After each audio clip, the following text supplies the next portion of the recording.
নমস্কার, আমার নাম পিন্টু মণ্ডল। আমি আমার একটা ভিডিও আপনাদেরকে শেয়ার করতে চাইছি।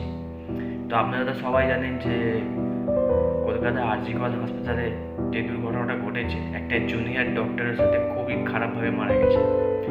তো নিউজে খবরে অনেক জায়গায় বলা গেছে যে এর পেছনে অনেকজনের হাত আছে। সিবিআই গিয়ে তদন্ত করছে। তো আমি একটা রিকোয়েস্ট করছি আপনাদের কাছে যে এই লড়াই যেন বন্ধ না হোক, এর একটা বিচার চাই। আমিও লড়ছি, আপনারাও লড়ুন। যে একটা কথা কি, যে এই জিনিসটা খুবই খারাপ।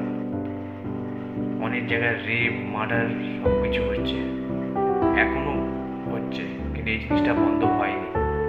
এটা পুরো পুরো দেশকে বোঝা উচিত।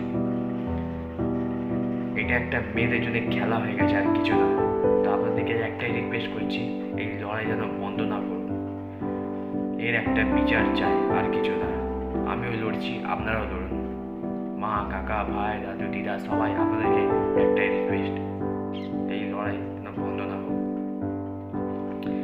এমন একটা জিনিস করতে হবে যে মেয়েটার, ভগবানকে এমন কৃপা করছি যে মেয়েটার আত্মা যেন শান্তি হোক। সেহেতু আমার একটা দিদি, ওই জন্য আপনাদেরকে একটা রিকোয়েস্ট করছি,